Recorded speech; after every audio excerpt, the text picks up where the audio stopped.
ये कहानी है ला लोरोना के बारे में, जो कि मेक्सिको में एक मिथ है।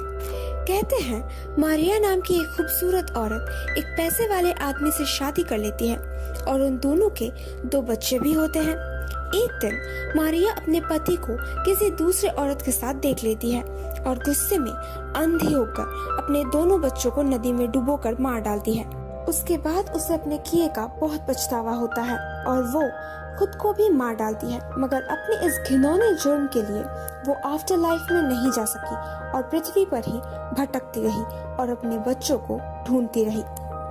इस मूवी की शुरुआत होती है साल 1673 के मेक्सिको में, जहाँ पर एक फैमिली एक सुनसान खेत में खेल रहे होते हैं। व्यूअर्स देखते हैं जब सबसे छोटे बेटे ने अपनी माँ को एक नेकलेस दिया तो उसकी माँ कहती है कि वो इस नेकलेस को हमेशा संभाल कर रखेगी।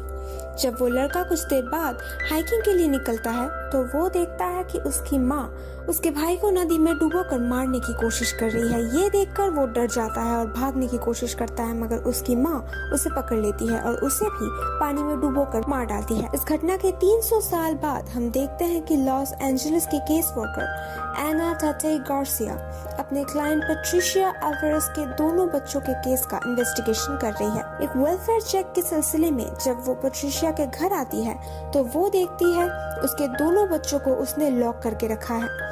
पेट्रिशिया उस पर हमला करती है और पुलिस उसे ले जाते हैं, मगर पेट्रिशिया के दोनों बच्चे कार्लोस और थॉमस एना से कहते हैं कि उनके प्रोटेक्शन के लिए वो उन्हें कमरे में ही बंद करके रखे, मगर उनके वार्निंग्स को इग्नोर करके एना उन्हें चाइल्ड केयर शेल्टर में ले जाती है, जहाँ से थॉमस नींद में चलते हुए बाहर निकल जाता है और कार्लोस उसका पीछा करता है और अचानक वो दोनों सफेद कपड़ों में एक औरत को देखते हैं जो उन पर हमला कर देती है। उन दोनों बच्चों की बॉडी एक नदी में मिलती है और उस क्राइम सीन को इन्वेस्टिगेट करने के लिए और उनके बॉडी को शिनाख्त करने के लिए वहाँ एना को बुलाया जाता है, जो अपने दोनों बच्चों के साथ वहाँ आती है।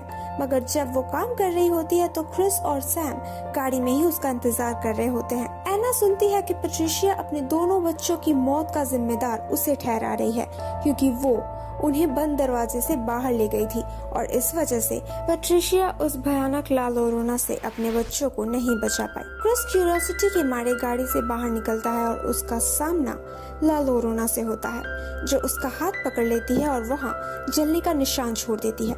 वो गाड़ी तक क्रिस का पीछा करती है, मगर जब एना वहाँ आती है तो वो चली जाती है और पूरी फैमिली वहाँ से चले जाते हैं। अगले दिन ला लोरोना सैम को भी पकड़ लेती है और उसके हाथ में भी क्रिस की तरह निशान छोड़ जाती है।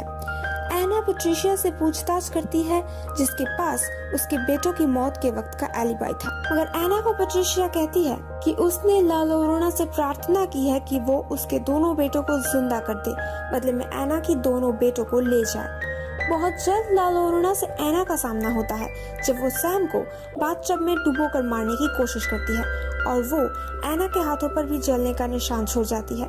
एना मदद के लिए फादर पेरेस के पास जाती है, जो उससे कहते हैं कि इससे पहले भी उनका सामना एक हॉन्टेड पोर्सलिन डॉल से हो चुकी है और वो एना को प्रीस्ट रफाएल ओलिवेरा के बारे में बताते हैं, जो उनकी मदद कर सकते हैं। रफाएल एना के घर आकर घर के चारों तरफ प्रोटेक्टिव चीजों को रखकर घर को प्रोटेक्ट करने की कोशिश करते हैं, मगर ला लोरोना सैम और एना पर पूल में हमला करती है और उसी दौरान ला लोरोना का नेकलेस एना के पास आ जाती है। पेट्रिशिया वहाँ एक गन लेकर आती है और एना के बच्चों को ला लोरोना के हवाले करने की कोशिश करती है। सैम और क्रिस भाग जाते हैं और पेट्रिशिया अपने होश में आकर एना को छोड़ देती है ताकि वो अपने बच्चों की मदद कर सके। क्रिस ला लोरोना को वो नेकलेस दिखाती है जो उसे उसकी बेटे ने दी थी। उसे देखकर वो अपने इंसानी रूप में आ जाती है और क्रिस को प्यार करती है, ये सोचकर कि वही उसका असली बेटा है। मगर सैम अचानक से ला लोरोना को एक आईना दिखा देता है, जिससे वो वापस अपना रूप बदल लेती है और उन पर हमला कर देती है। एना ऐन वक्त पर उसके सीने में फायर ट्री के लकड़ी से बनी हुई एक क्रॉस घूंप देती है और उसकी आत्मा नष्ट हो जाती है। ये फायर ट्री एक ऐसा पेड़ है जो उस नदी के पास उगता है जिस नदी में ला लोरोना ने अपने बेटों को डुबोकर मार डाला था। कहते हैं सिर्फ ये पेड़ ही उसके उस घिनौने जुर्म का साक्षी था। मूवी के अंत में हम देखते हैं कि एना और उसके बच्चे रफाएल का शुक्रिया अदा करते हैं और जब वो जा रहा होता है तो वो रास्ते में एक आंसू से भरी हुई गड्ढा देखते हैं।